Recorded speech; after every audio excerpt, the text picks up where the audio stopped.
तो इस एपिसोड की शुरुआत वहीं से होती है जहाँ से पिछला एपिसोड खत्म आता।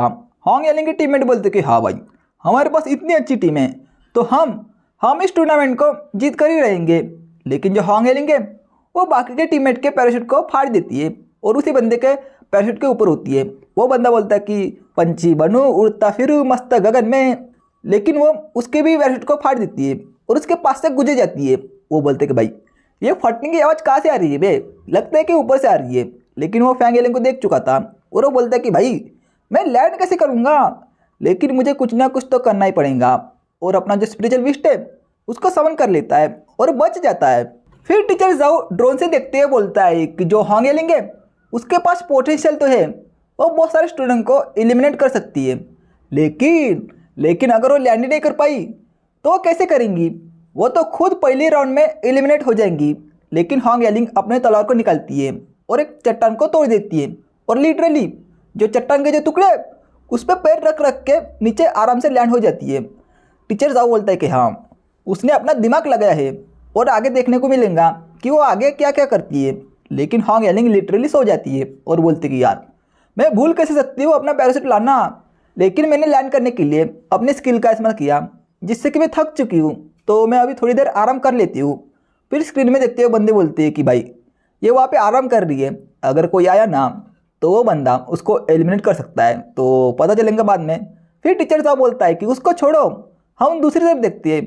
दूसरी तरफ क्लास डी का टीचर निंग पैंग है जिसके पीछे 3 गुंडे पड़े, यानी कि 3 लोग पड़े ताकि वो उसको एलिमिनेट कर सकती है। और वो तीनों जो निंग पैंग है जैसे ही लैंड हुआ था उसी वक्त से उसके पीछे पड़े उसको एलिमिनेट करने के लिए। अगर कोई स्टूडेंट टीचर को एलिमिनेट करता है तो उसके पॉइंट डबल हो जाएंगे, उसके वजह से वो लोग उसका पीछा कर रहे हैं, क्योंकि जो निंग पैंग है उसका ग्रेड भी कम है और वो कमजोर भी है इसलिए। फिर वो तीनों में से एक लीडर बोलता कि हाँ भाई तू दाएं जा तू बाएं जा और मैं सामने से देखता हूँ, यानी कि मैं उसका रास्ता ब्लॉक करता हूँ आगे से भी और पीछे से भी, तो तुम जाओ। वो बंदे बोलते कि हाँ ठीक है। फिर वो बंदा एक अटैक को कर लेता है जो कि सीधा पत्थर पर टकरा जाता है और जो पत्थर है वो निंग पैंग के रास्ते के बीच में आ जाती है, यानी कि निंग पैंग के आगे का रास्ता ब्लॉक हो जाता है। और निंग पैंग बोलता है कि शिट अभी क्या करूँ। फिर भाले वाला बंदा बोलता कि अबे तू देख मैं तेरे जिस्म में छेद कर दूंगा। फिर डबल बैटरी बोलता है, यानी कि चश्मे वाला बंदा बोलता है कि हाँ भाई अभी तू बच के कहाँ जाएगा। फिर निंग पैंग बोलता कि अबे यार मैंने जो रिलायंस पॉइंट है वो बड़ी मैच के लिए यानी कि बड़ी फाइट के लिए बचा के रखे थे, लेकिन शिट अभी क्या ही कर सकती है। और उन तीनों को बोलता है कि अबे तुम ही लोग हो जो कि यहाँ पे फंस चुके हो, और अपने आँख से उन सभी को घेर लेता है, यानी कि जकड़ लेता है। फिर लीडर बोलता है कि फक फक फक, उन लोगों ने हमें झूठ बोला है। उन लोगों ने कहा था कि जो निंग पैंग है उसकी पावर रिकवर नहीं हुई है, लेकिन इसको देख के ऐसा लग रहा है कि इसकी पावर गई नहीं थी कभी, वो पूरी फुली तरह से रिकवर हो चुकी है।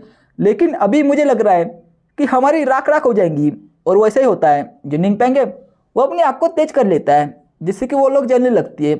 लेकिन निंग पैंग भी शौक होता है क्योंकि उनके चारों तरफ जो पानी की शील्ड है वो बन जाती है और वो शील्ड उसी बच्चे ने बनाई थी।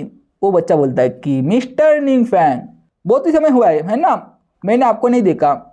फिर निंग पैंग बोलता है कि शिट यार ये बच्चा फिर से 3 दिन पहले तो इसने मुझसे फाइट की थी, लेकिन देखने से ऐसा लग रहा है कि इसने ये सब कुछ अरेंज किया है मेरे लिए, तो चलो आ जाओ बच्चे। फिर वो बच्चा भी बोलता है कि निंग पैंग तुम्हारे लिए मैं तो परेशानी खड़ी करूँगा, और रही बात तुम तीनों की तो तुम तीनों उस पर जल्दी अटैक करो। वो तीनों बोलते हैं कि ब्रदर यान आप हमारे लिए यहाँ पे आए हो तो ठीक है, हम किसका इंतज़ार कर रहे हैं, जल्दी उस पर अटैक करो और उसको एलिमिनेट करो ताकि हमारे पॉइंट डबल हो जाए।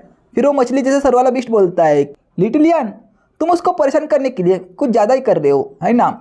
फिर वो बच्चा बोलता है कि तुम भूल गए क्या, उसने हमें परेशान किया है तो हमको उससे अपना बदला लेना पड़ेगा।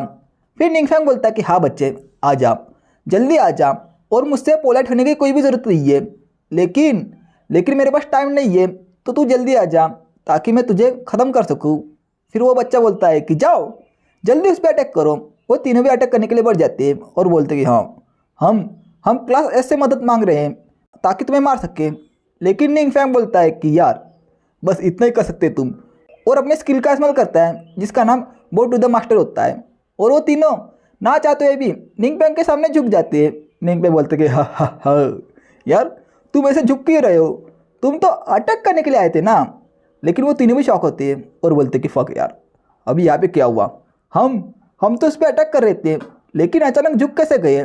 फिर निंगपेंग बोलता है कि यार इतना भी पोलाइट होने की कोई भी ज़रूरत नहीं है, तुम अपना सर उठाओ ताकि मुझसे लड़ाई कर सको। लेकिन उस बच्चे को भी आ जाता है गुस्सा।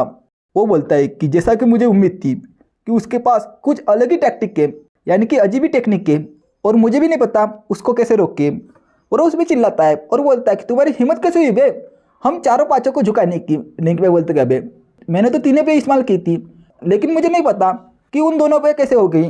फिर उन तीनों का लीडर बोलता है कि पहले हम बेफिक्र थे, लेकिन अभी हम पूरी ताकत से तुम पे हमला करने वाले हैं, तो तुम तैयार हो जाओ। लेकिन निंगपेंग बोलता है कि अबे यार, अगर तुम हार नहीं मानोगे तो मुझे तुम्हारे साथ ये करना पड़ेगा। और अपनी जो बो इनटू द मास्टर है उस स्किल का इस्तेमाल करता है, और वो बहुत बार करता है, जिसकी वजह से वो तीनों घबरा जाते हैं और बोलते हैं कि शिट यार, अभी क्या होगा हमारे साथ, या हमको भी नहीं पता। और वो वहाँ पे हो जाता है ब्लास्ट। फिर टीचर साहब बोलता है कि देखने से ऐसा लग रहा है कि अभी जो डिसीजन है, यानी कि अभी जो रिजल्ट है, वो अभी हमारे सामने ही होगा कि निंगपेंग बाहर निकलेगा या फिर वो तीनों। फिर वहाँ पे होता है धुआं ही धुआं। फिर हमें उन तीनों को दिखाया जाता है जिनकी हालत पतली होती है। वो बोलते कि शिट यार, मेरा घुटना, ऐसा लग रहा है कि मेरे घुटनों की हड्डी टूट रही है यार, अभी मैं क्या करूँ।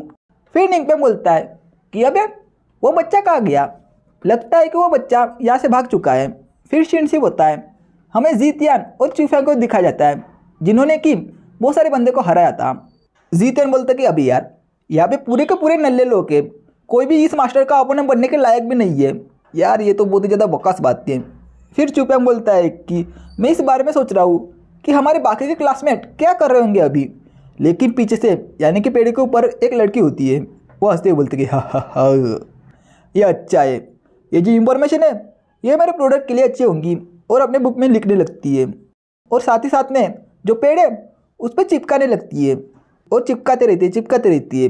फिर चूफैंग बोलते कि अबे यहाँ पे क्या हुआ है, ऐसा लग रहा है कि हम दूसरे के रिलम में आ चुके हैं। लेकिन ये चैप्टर यही भी ख़त्म होता है। तो अगले चैप्टर में पता चलेगा कि जीतियान और जो चूफैंग है उसके साथ आगे क्या क्या होने वाला है। और हाँ, वीडियो थोड़ी लेट आती जाएंगी या फिर किसी दिन आती नहीं जाएंगी, क्योंकि मैं थोड़ा काम में बिजी हूँ। लेकिन ये प्रॉब्लम मैं थोड़ी देर में सॉल्व कर लूँगा, यानी कि कुछ दिनों में। तो उसके बाद वीडियो रेगुलर आती जाएंगी, यानी कि दिन में 2 से 3 या फिर 3 से 4 वीडियो। तो मैं मिलता हूँ नेक्स्ट वीडियो में। जब तक के लिए बाय बाय, सायोनारा।